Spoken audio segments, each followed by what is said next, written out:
So people always ask what happened to the relationship.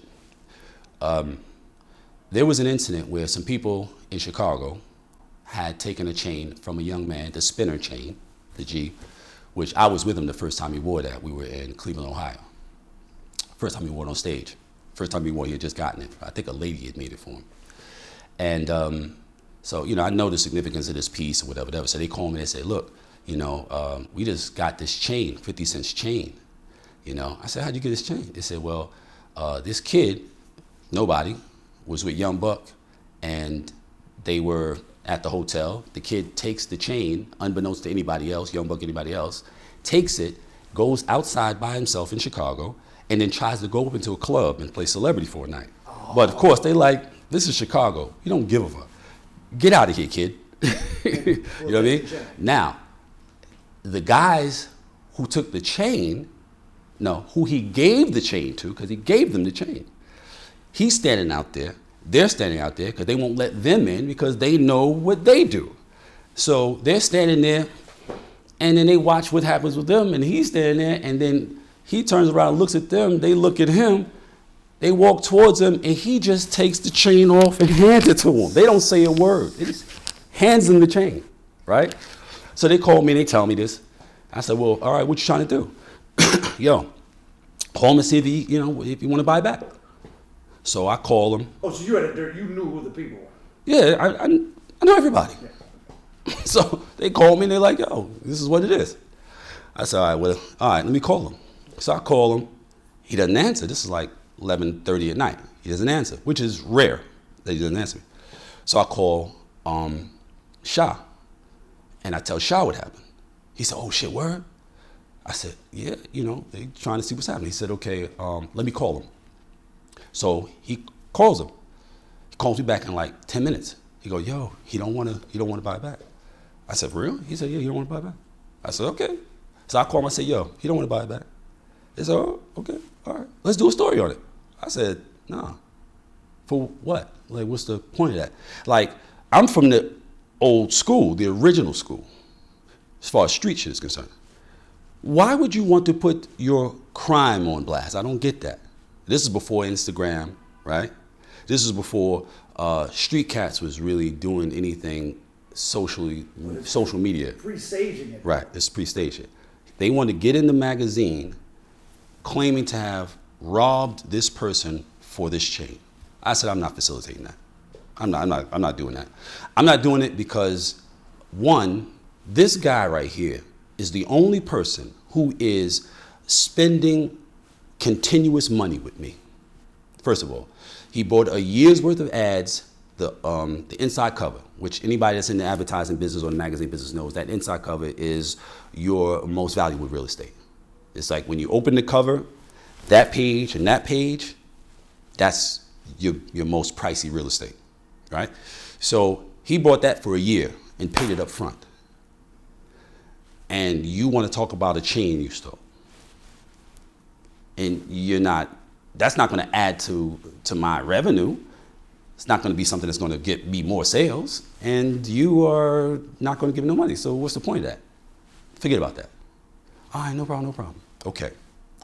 So a week or so passes. I'm in the office, Don Diva office, and I'm talking to my partner. And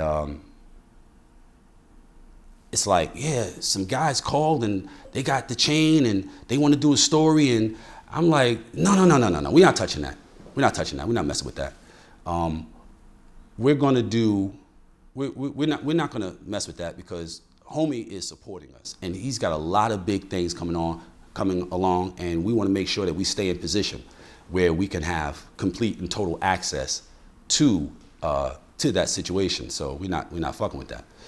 Nah, but I think his shit is over though.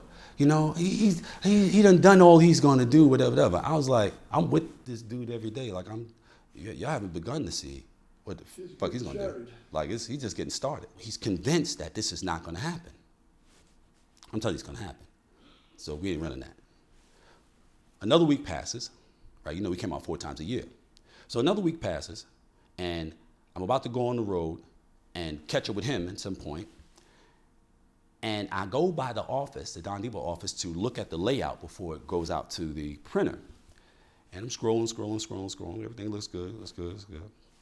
And then this comes up. It's a little half of a page, right? And I'm like, it's pixelated, faces holding. I'm like, yo, this is a problem. But there's no time. There was no sending digital files back then. You had to physically mail this shit. Had to go to Canada. It had to be, they make the proofs. The proofs are this damn big. They gotta go to the airport, pick them up, bring them back, look at them, say they're cool, and then it's a process.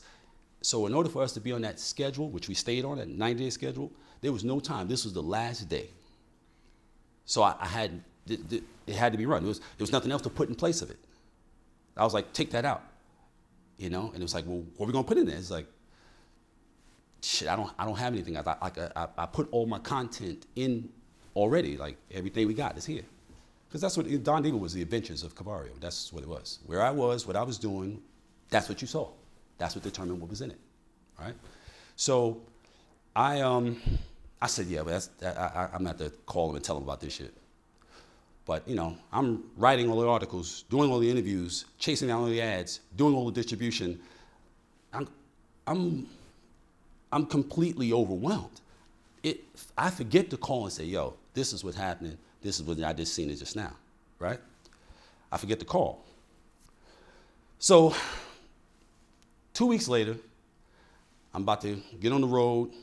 I'm at this spot, sitting in a chair, getting service, and my phone rings. It's like 11 o'clock in the morning. So I go, Sha, yo, what's up? Yo, man, what's up, man? You supposed to be our friend, man. What's that? What was that about in the magazine? And I said, what are you talking about? Like I hadn't seen the new issue yet. I'm gonna go pick it up when I am on my way out of town. I'm in Harlem. I'm about to go across the bridge to Jersey when I'm done and fill up the van with magazines. Anybody who knows me and seen me, they know the van would be full from top to bottom, from back door all the way up to the front windshield. There's enough room for me and my bag, and the rest is all boxes of magazines. I got 5,000 magazines in there, and I don't come back until they're all gone, right? So I'm like, I don't know, what are you talking about? You heard that article about so-and-so, such, because they've been put out to the point where, people are seeing them in New York or whatever. Because at this point, I've given all the spots that I've established for retail in New York to someone in the office, so I can leave town. And I don't have to run around in Manhattan, the Bronx, and Harlem, and Queens, and Brooklyn, and all that, whatever, before I leave and then, hit everywhere else. So the magazines are out. They've seen them. This is in there. Oh, yeah, shit. I meant to call y'all and tell y'all about that shit. Some dumb shit, whatever.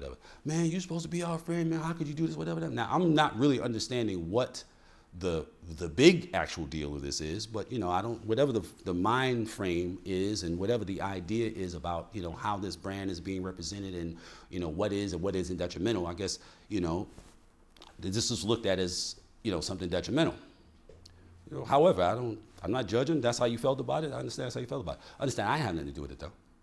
I didn't have shit to do with it. But that's your magazine, man. You know everything that's in it. Blah, blah, blah. I said, I'm with you on the road like 75% of the time. So if I'm everywhere you are, how do I know everything that's happening in that office? How do I know that?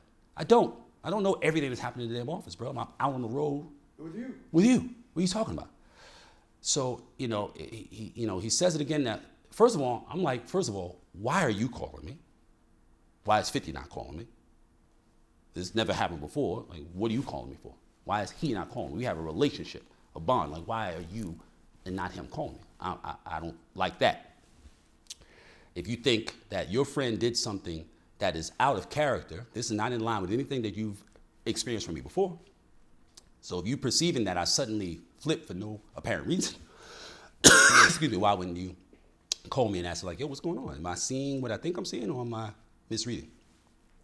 So I'm like, look, I didn't know that it was going in there, and by the time I found out, it was too late. I should have called, I apologize for that. Man, we're gonna call Universal and tell them they'll run no more ads at you and or whatever. I said, okay, now You're doing two things. You're doubting my integrity. You're calling me a liar, essentially. That's not good. That's really not good for you. And two, you're threatening the food on my table.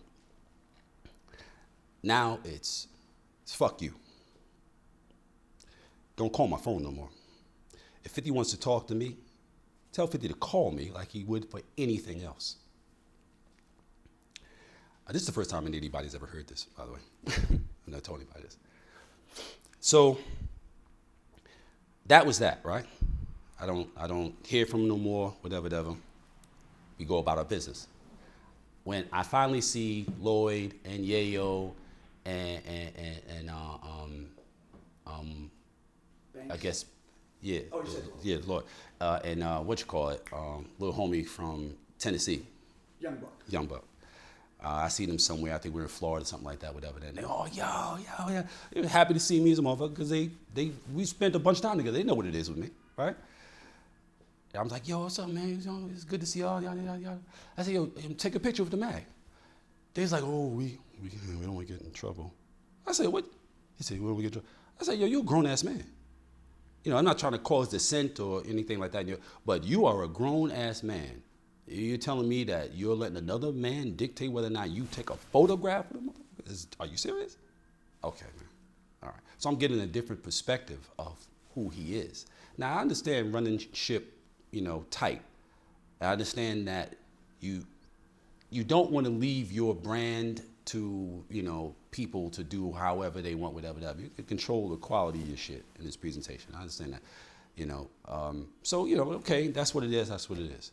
I don't see him no more, talk to him no more. Somebody I just talk to every day for like at least a year and a half, every day. I'm with them I'm with them at pivotal moments. When the album drops, we're all in a hotel downtown off of Park Avenue somewhere. It's a hotel that the girl, the Hilton, Paris Hilton, I think she owned it or some shit like that. We were in the hotel office. We sit in the room waiting for the numbers to come in. Waiting for the numbers to come in on the first album, whatever. I think it was his first album. Might have been Lloyd's, but like his son is just a kid then or whatever. Marquise just a kid. He's like a little kid, like 3 or 4 or some shit like that. Little kid, 5 years old. Like we really spent a lot of time together and really bonded, whatever. And here it is, it's like nothing. And just remind people, just give us a description one more time of all that went on was unbeknownst to you. This photo, was there a bunch of text with it? I mean, did it really make it look crazy? Or no, it was a picture, a low res picture taken with phones from back then, which were like less than 3 megapixels, right? And like a megapixel and a half. Right? And then their faces were pixelated, as though that were necessary. Oh, you blurred them, you mean? Yeah. I didn't do shit. They were. I saw this in the layout. They're pixelated and they're holding the chain up. Was any text? And it was a some short little piece, like a half a page, just a short little piece or whatever. And I guess I don't know what it could have been described like. Are they confessing to? I don't know what. Never read it. Never read it. Have you read it to this day? I probably did a long time ago. After that happened, I probably read it just to see like what would it be that would be so offensive, to the point where you would undermine this type of relationship. It wasn't anything like this is the photo of the guys who pumped 50 Cent and took it. It was nothing crazy like that. No, they told it like it was. We took it off a little kid who took it from Young Buck. So it was the real story. Yeah, right. So that was that. That was that. So I don't hear from him no more. There's nothing no more. Whatever he's doing, he's doing. And then all of a sudden I get a call from my partner, and he's she's saying that, hey, 50's over in the Bronx shooting a movie. You should go over there and holler. This is like 2 years later, maybe. He said he's over in the Bronx shooting a movie. You should go holler at him. I said I should go holler at him. I should go over there and essentially apologize for something I had nothing to do with to someone who didn't have enough value for me to make sure that what they suspected or believed was actual and factual, that's not going to fucking happen. That's not going to happen. I'm not the one that said, nah, he's done, he's finished. Yeah, he ain't going to do no more. I'm not the one that said that. I'm not the one that decided to put an article into the magazine that would undermine the most beneficial relationship that we had at that time. Hottest artist in the country, hottest artist in the world, with the biggest rap label in the world, open door. I get whatever I ask for from Universal. I'm not the Interscope.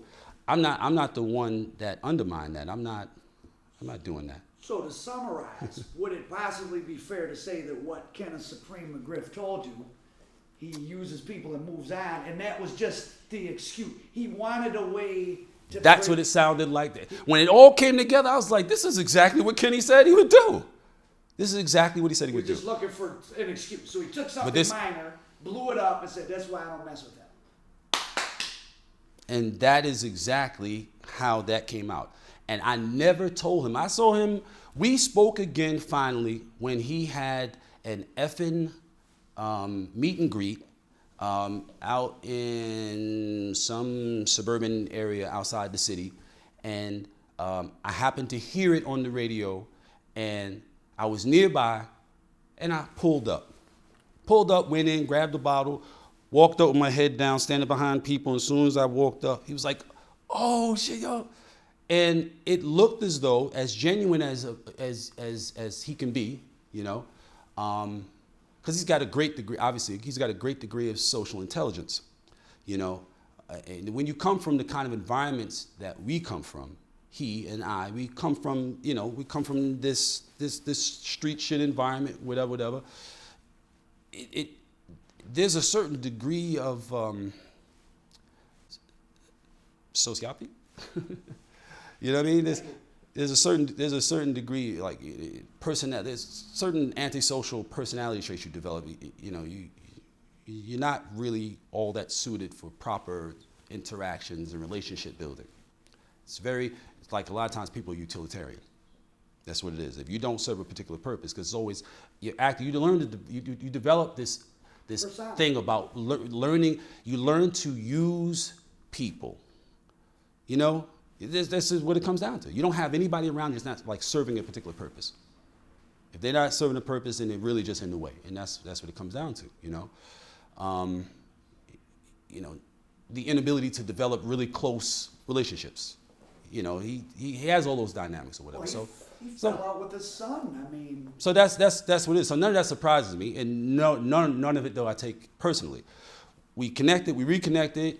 I never said, yo, you had that totally fucked up. I totally did not betray you or betray our friendship, and that didn't happen. But you didn't give a fuck enough about the relationship or the friendship to actually do some investigation for yourself to find out that didn't happen.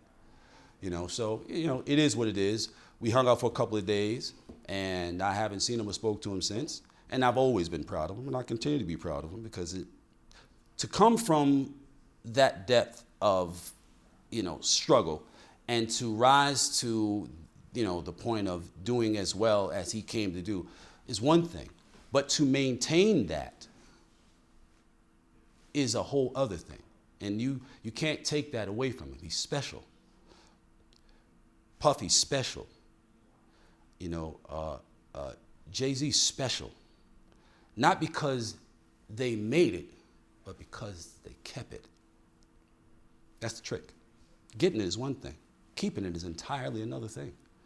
So you have to be special to get it, and then you have to be a different kind of special to keep it. That's and right. They were both. That's right. Because it goes back to what I was saying initially when I told him that what got you to where you are may not be sufficient to get you to where you want to be. You have to be adaptable. Let me ask you Those guys are adaptable. That's what makes them special. They're adaptable. They knew how to stop being who they were so they could be who they wanted to be. Let me ask you maybe a weird question you don't have an answer to. From the perspective of 50 Cent, forgetting, him trying to get where he wants to go, was it smart strategically to cut you off? Was that thing you printed, even though really if you had some sense you knew it wasn't anything derogatory, but most people that are fans of they're 13, whatever. And did he need to? Don Diva was branded at a certain level, but then he was trying to become corporatized. Was that, being honest, or maybe it's too hard to think about, was that a smart move for him, or no? Or I can't. I mean, having me as counsel, ask anybody. It's never been a bad thing. You know what I'm saying? He took enough of what I gave him to incorporate into what he already had to make it work for him towards growth. And he did. I mean, he went and found Robert Greene and created, another, tome, for that genre, of basically, pragmatism. It's pragmatism. It's learning how to be practical, act practically, think practically, move practically. Could he have felt like keeping someone like you too close to him? I mean, you don't strike me as like this, but I haven't been around you that much. Mm-hmm. But could he have perceived that you would have been the power behind the power? I mean, he's definitely paranoid. So he could have entertained that, and some of his behavior might have been based on that as a general condition of his thinking. You know what I mean? Like, anybody that knows him might answer that question as like, yeah, he's definitely the kind of person who definitely doesn't want it to seem as though there's anybody behind him. And you're the same generation of Supreme. You were buddies with Supreme. You're kind of like in his head, occupying that same space to some degree. Yeah, I mean, this is speculation on your behalf, on my behalf, whatever. But because, like I said, we never had that conversation. But speaking from observation, that is absolutely plausible. It's definitely plausible that he had those kinds of thoughts at the basis of his behaviors. So I don't think he said at some point I'm going to stop fucking with this guy. But it's like, if I come to the conclusion that I could not bring this guy up under me or into my ranks or whatever, then he could potentially siphon power or control or perception from me being in my proximity, And he took the 48 to heart. I watched how different aspects of the 48 began to come out of him. He was predisposed to that behavior. That, in its essence, the 48 laws of power is sociopathy. It's antisocial behavior, right? So I could see that he was predisposed to that. But anybody who comes from the environment we come from, him, Kenneth, myself, we're all predisposed to that type of behavior, because that type of behavior is kind of called for if you want to prevail, let alone survive in that environment. Could the 48 laws of power just as easily be called the 48 laws of manipulation? 48 laws of manipulation, the 48 laws of human nature, the 48 laws of survival, exponential survival.